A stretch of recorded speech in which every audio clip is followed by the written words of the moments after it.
What up, what up, what up, what up, what up? That boy, the real MVP's founder here. And today, I'm going to go over my top winter baits. The first bait I like to talk about is the spinner bait. Perfect search bait in the wintertime. Shallow or deep, you can throw them. I love a Colorado blade. I love the Colorado blades in the wintertime. You can't beat them. Perfect search bait. Soft jerk bait, hard jerk bait, floating or suspending, you gotta play with them. You gotta figure out what jerk baits you like, what jerk baits the fish like. But there's all sorts of jerk baits that you can throw. If you're not throwing a jerk bait in the wintertime, you're messing up on yourself. Rattle traps, lipless crankbaits.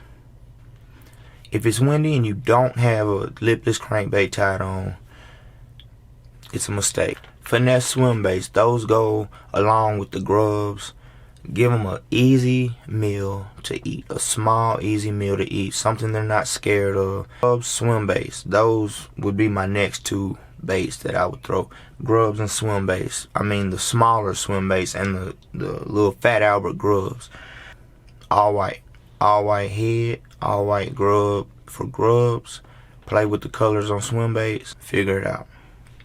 The next lure would be a jig. If you need to slow down, I can slow down. If you want to swim it, you can swim it. Don't be scared of muddy water. Don't be scared of the cold, muddy water with a jig. You can always swim a jig in cold, muddy water. One of the baits that rarely do work in those conditions. But, like I said, if you want to slow it down, I can always throw like a rage crawl or something with some action. On the back of a regular jig. On the back of a regular jig, not a swim head, but a regular jig. I can always throw something with some action on the back of a regular jig. And then, if I want to swim it, I always have that option. If I want to just flip it around, let it sit, let it soak, I always have that option. A regular jig and something with a little bit of action in the wintertime. Don't be scared because they say you want to fish less action. That's not always true, because, you know, sometimes action causes a reaction. So play around, test your different baits that you have. The questions you really want to ask yourself are, what speed are the fish eating at? Do they want it slow that day? Do they want it fast that day? Let's say I go down my list. Let's say I've done thrown the spinner bait for 30 minutes. I've done thrown the fluke for 30 minutes. I've done thrown the jig for 30 minutes. And now I kind of got a hint. Like, are they biting moving baits? Are they biting? Do they want it slow? Do they want it fast? How high is the water? How high is the water? Can you get your boat in the area that you want to fish? Do you have to change up how you fish? You know, where there's grass, is it all flooded now?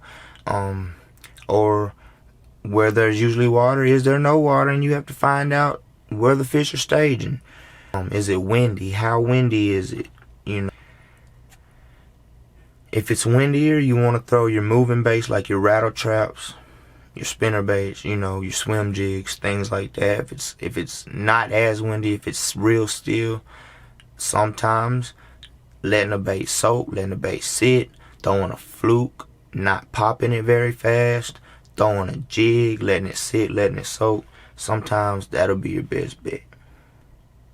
Is the water temp warming or dropping? That's what you want to ask yourself. Is the weather making it drop? Is the weather making it warm up? What is the water temperature doing? Is it warming? Is it dropping? That's going to affect what you throw. If it's dropping, you're probably going to have to slow down. If it's warming, you can probably speed up your retrieve a little bit. What cover, what structure is available?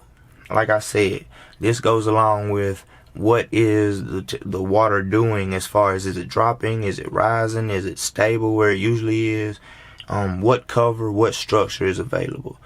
You might have been throwing on some grass and now the water dropped and the grass isn't there. You might have been throwing on docks, the water dropped and now you can't throw under those docks as good, or you can't get to a certain spot on the dock. Are there steep banks? Are there drop-offs? These are places you want to target. These are places that fish will hang out, and then they can get an easy meal. They can transfer up to the shallow water. They can go back down to the deeper water. Are there steep banks? Are there drop-offs? How pressured is the fish? Do the fish get fished for often in the winter time? Or are you the only one fishing for them? If they're always pressured, you're probably not going to go out here and throw a spinnerbait 100 miles per hour and be catching them all the time. If they're not as pressured, then you can play with your different baits. You can play with your speeds, play with your retrieves, play with your colors a little bit more.